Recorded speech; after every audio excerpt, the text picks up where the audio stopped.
Tercemarnya Sungai Batanghari ini pernah disinggung oleh Wakil Presiden Yusuf Kala saat meresmikan jembatan Gentala Arasi beberapa waktu lalu di kota Jambi.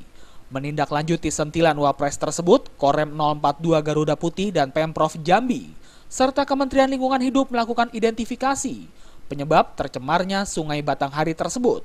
Dari hasil identifikasi yang ditelusuri menggunakan kapal, diketahui banyak sekali aktivitas yang menggunakan Sungai Batanghari dari hulu hingga hilir, seperti penambangan emas tanpa izin, atau seperti penambangan pasir, serta beberapa perusahaan yang membuang limbah ke Sungai Batanghari. Tercemar dan kotornya air sungai juga disebabkan banyaknya perusahaan yang membuka lahan, serta masyarakat yang membuang sampah di sungai kebanggaan warga Jambi tersebut. 8 Maret kemarin, Bapak Wapres meresmikan Gentala Arasi.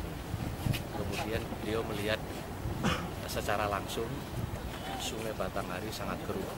Ini menjadi keprihatinan beliau, sehingga beliau menginstruksikan selama 10 tahun Sungai Batanghari ini harus bersih.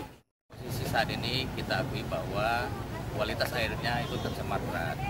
Oleh karena itu, untuk memenuhi keinginan dari Bapak Wakil Presiden, kita harus melakukan kegiatan-kegiatan yang komprehensif untuk itu. Sehingga semua stakeholder yang berhubungan di dalam penggalian untuk kualitas air Sungai Batanghari ini, itu nanti kita akan coba bersama-sama seperti apa yang dikatakan oleh Bapak dan Rem tadi, secara komprehensif bersama-sama kita untuk menjaga Sungai Batanghari.